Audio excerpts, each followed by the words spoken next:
Now, Chrissy, you grew up in Baltimore. Yes, East Baltimore City. Fairly rough place. I've been through there before. I remember I had meetings with Little Melvin. I don't know if you know who that is. That's one of that's what they based The Wire off of. Yeah, my friend did the wardrobe for the show, and her friend Pat Moran did the casting for the. I've been on the set a few times. I actually know Idris from back in the day, and he had taken us to set down there and stuff when he was on the show. I think I'd read somewhere that you were homeless at one point. Yes, I was homeless as a teenager. As you know, it really is. The Wire is a pretty accurate reflection of real life in Baltimore City. My mother basically took off when I was 12 years old. I ran off with my brother's best friend that was staying with us, who was obviously older. So your mother ran off with your brother's friend That was staying in our basement. I have an older brother. He was staying with us, for the time being. It was me, my father, my mother, my brother had the basement, and his friend Michael was staying with us. So they were having an affair the whole time. And basically, she just decided to let me know one day that, Michael and I are in love, we're leaving, and you're old enough to take care of yourself.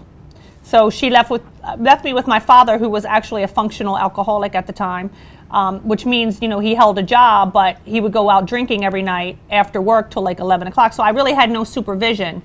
And then he remarried when I was about 15, 16, and she and I used to not get along, if you want to put it lightly, and I was thrown out and, homeless. So I was pretty much staying from place to place as a teenager and wasn't able to finish high school. I got my GED, and, I got caught up into the fast money lifestyle at an early age. But you know what?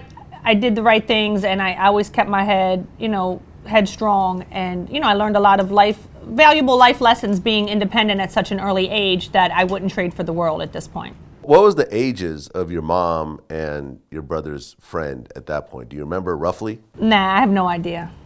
They ended up getting married. Yeah, they ended up getting married. But, there's a lot more to that story.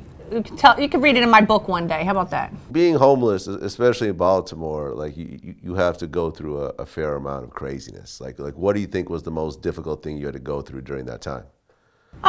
Just wanting to have my own place where I didn't have to depend on anyone or ask anyone, for help or to live by their rules. I think that's where I really toughened up and said, you know what, I'm not going to ever ask anyone for anything as long as I live. I'm never going to depend on anyone. That's where I get this strong. Everybody's like, God, you're so strong, you're so independent. It's just ingrained in me since then. It's just so, that life, you realize like all you have is yourself and nobody out here really cares.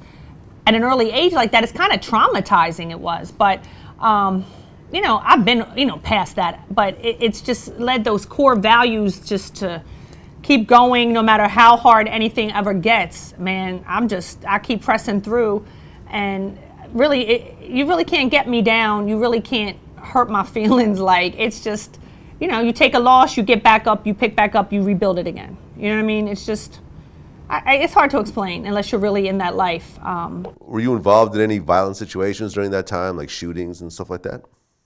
I mean, there's things always around. I mean, it's Baltimore City. I had a lot of tragedies in my life, but we'll read about that in my book one day too.